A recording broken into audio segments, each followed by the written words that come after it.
그 다음에 이제 조적식 구조. 조적식 구조는 아시죠? 자, 벽돌이나 블럭이나 그 다음에 돌이나 이런 것들로 하는 것을 우리는 조적식 구조라고 이야기합니다. 자, 조적식 구조의 적용 범위는 그렇고요. 이 조적식 구조의 설계는 통줄눈이 되지 않도록 설계해야 된다. 자, 줄눈이라는 이야기는 뭡니까? 이런 벽돌 쌓기를 할 때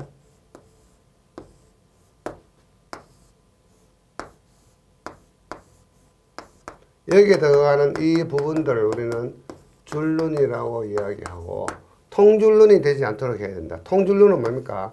벽돌을 쌓아 나가는데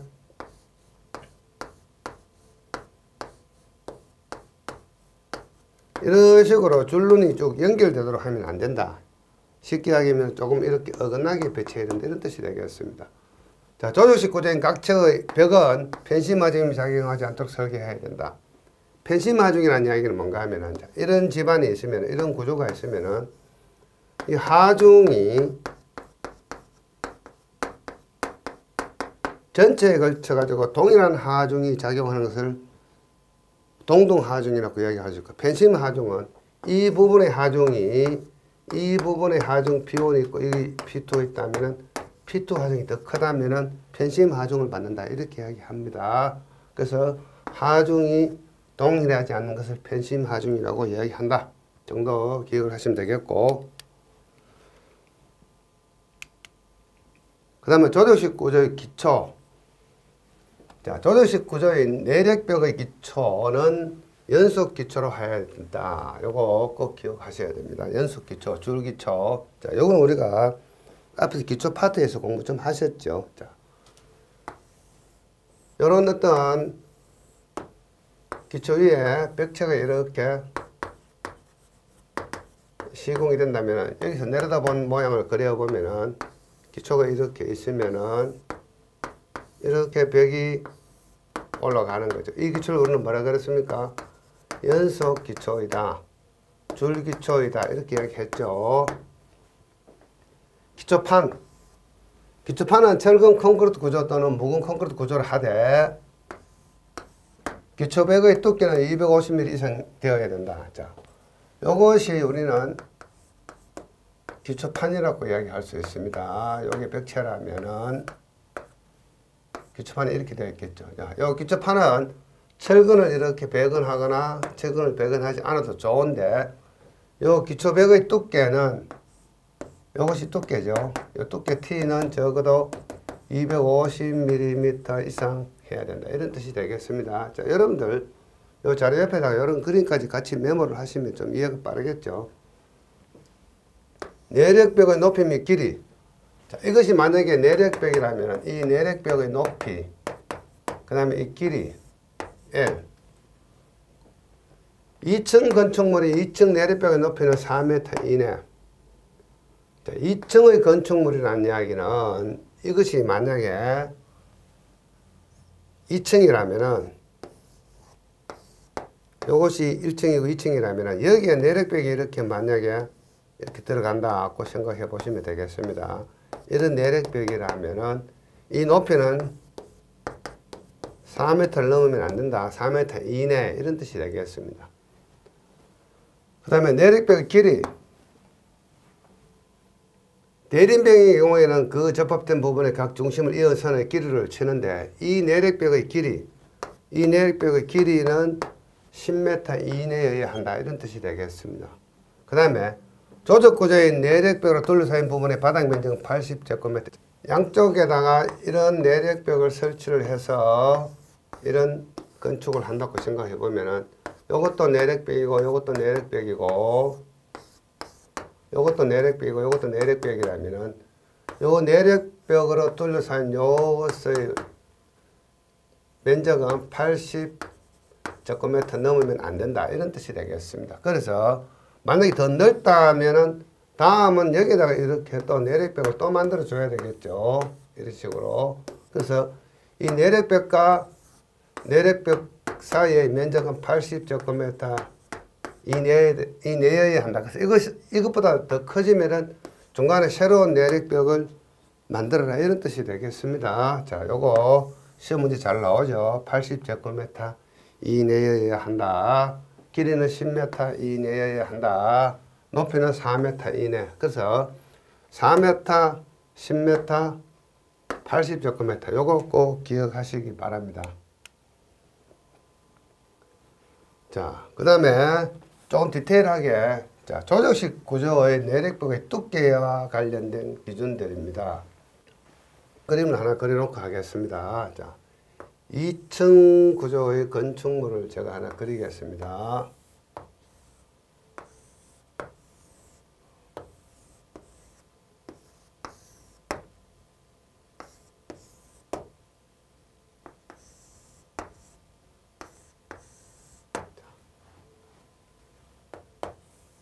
그림이 좀 이상하죠. 자, 이렇게. 자, 이것이 1층이고 2층입니다. 자, 바로 위층의 내력벽의 두께 이상. 자, 여기에 있는 2층의 내력벽의 두께가 T라면은 1층의 내력벽. 1층의 내력벽은 바로 위층의 내력벽 T보다 더 커야 된다. 이런 뜻이 되겠습니다.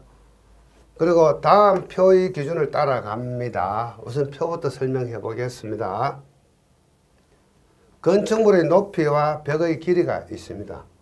자, 이 건축물의 전체 높이, 이 전체 높이가 있습니다. 전체 높이 H가 있다면은 전체 높이가 5m 미만일 때 5m 이상, 11m 미만일 때 11m 이상. 통상 우리가 이 한 층의 높이를 뭐 설계에 따라 달라지겠지만은 통상 한 5m로 보겠습니다. 한 1층의 높이를 5m 정도로 보면은 11m 이상이라는 얘기는 약 한 2층 이상 정도 되는 건축물이라고 생각하시면 되겠습니다. 자, 그래서 각 층별 두께, 이 전체 건물의 높이가 5m 미만이면은 2층 구조는 없고 1층 구조만 있죠. 1층 구조만 있다. 그리고 나서 이 내력벽의 길이, 요 부분의 내력벽의 길이죠. 요게 길이가 L이라면은 이 길이가 8m 미만일 때, 이 길이는 10m 이상 되면 안 되죠. 8m 미만일 때는 자, 1층인 경우 요 내력벽의 두께는 150mm. 만약에 이 길이가 8m 이상이면은 190mm, 19cm죠. 이렇게 해야 되고, 자, 요 전체 높이가 5m 이상 11m 미만인 경우에는 자, 8m보다 적을 때, 이 길이가 8m보다 적을 때는 1층의 경우 요 벽의 두께는 190, 2층인 경우에도 요 벽의 두께는 190 그대로 가는 거고, 8m 이상일 때도 190, 190. 결국은 어떻습니까? 이러한 경우에는 건축물의 높이가 5m 이상 11m 미만일 때는 1층, 2층 할 것 없이 전부 다 190mm로 가네요. 자, 그럼 여기서 우리가 숫자가 다른 것은 뭐죠? 150mm, 요것만 다르네요. 요것만 기억하시면 되겠네요. 자, 그 다음에 이것이 11m 이상일 때 이 길이가 8m 미만인 경우와 8m 이상인 경우가 있는데, 자, 여기서 8m 미만인 경우에는 전부 다 190mm 이상이고, 요 길이가 8m 이상일 때는 1층은 190mm, 2층은 290mm. 자, 그러면 어떻습니까? 자, 우리가 이런 표를 암기할 때는 표는 복잡하지만은 여기서 이제 우리가 핵심이 있네요. 핵심이 있는데, 자, 요 150mm를 해도 되는 경우, 290mm로 해야 되는 경우, 요것만 기억하시면 되겠네요. 그래서 나머지는 all 190mm. 자, 그러면 여러분들은 자, 조적식 구조의 내력벽 두께는 기본적으로 190mm다. 이 190mm는 뭔가 하면은 요런 벽돌이 있으면은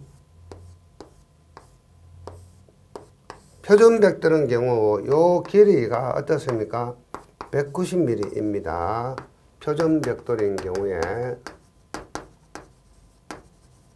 이것을 우리는 1B라고 이야기합니다. 1B. 그래서 1B 폭이죠. 결국은 1B 폭만큼 한다. 기본적으로. 그래서 벽돌 쌓기 할 때 적어도 벽체의 두께는 이 정도 두께로 한다고만 기본적으로 생각하시고, 만약에 이것보다 더 두껍게 해야 될 경우 290mm로 해야 될 경우가 생기는데, 여기서 뭔가 하면은 이 전체 건축물의 높이가 11m보다 높고 이 벽체의 길이가 8m일 때, 자, 그래서 벽체의 두께를 290mm로 해야 되는 경우는 어떤 경우인가 하면은 요거 전체 건물의 높이 H가 11m 이상일 때 하고, 그 다음에 길이 L이 어떻습니까?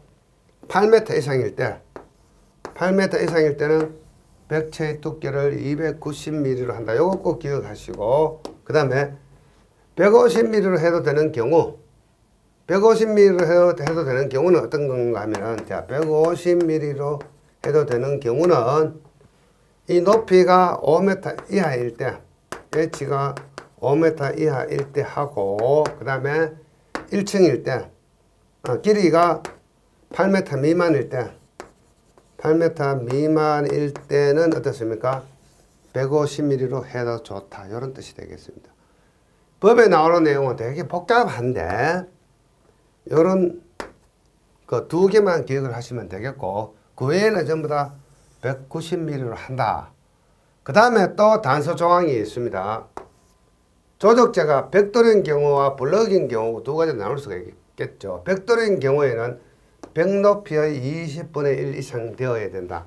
자, 이렇게 한다 하더라도 벽돌인 경우에는 벽 높이 H의 벽 높이 H, 건물 높이 H가 아니고 사고장의 벽의 높이의 스몰 h라면은 벽의 높이 20분의 1 이상, 블럭인 경우에는 16분의 1 이상으로 확보되어야 된다 하는 요 네 가지 조건이 있습니다. 요것만 기억하시면은 여러분들은 요 내용을 다 이해하신 개념이 되겠죠. 자, 이렇게 해서 요 법 기준을 이해를 하시면 되겠고, 그 다음 또 있네요. 조덕재가 돌이거나 돌과 벽돌 또는 블럭 등을 변경한 경우에는 위에 있는 것을 다 지킨다 하더라도 거기에다가 10분의 1을 가산한 두께, 앞에서 쭉 우리가 했던 그 기준들을 지키되 거기에다가 추가로 곱하기 10분의 2, 0.2 정도 되겠네요. 요거 더 추가해야 된다. 그리고 벽 높이의 15분의 1 이상의 조건을 만족시켜야 된다. 이런 뜻이 되겠습니다. 요거 기억을 하시면 되겠고, 그 다음에 4번, 자, 저런 거 다 지킨다 하더라도